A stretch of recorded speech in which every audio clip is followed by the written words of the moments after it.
jsme v obchodě a jdeme nakupovat na Vánoce, takže doklikněte tuto až do konce, je to vtipný, možná, a jdeme. Ne, nechci. Jsme v krámu teď. To je moje ségra. Tady to vidí. Já mám nějakou korunku tady. Nějakou korunu, vole, co to je? Já mám v korunu v kapse prostě. Jaj, co to je?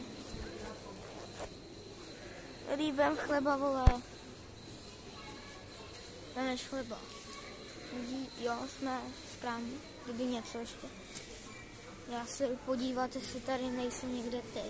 Víš, co jsi? Tady asi nikde nejsou. Hledám zeleninu.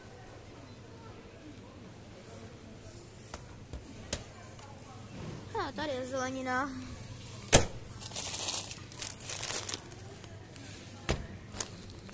Vzal jsem zeleninu. Nevím na co. Zelenina. Pak si jdu asi pro brambůrky, protože mám chuť na brambůrky. Já vím, je to trapný.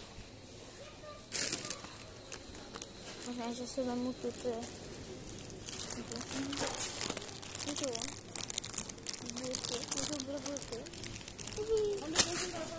Happy.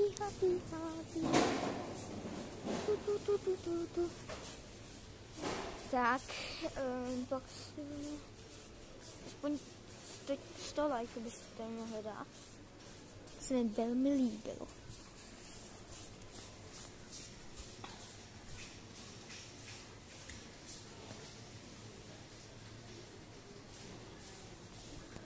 Počkejte chvilku, já musím vypnout kameru, protože jsme v krámu. Pak ji zase zapnu. Čau.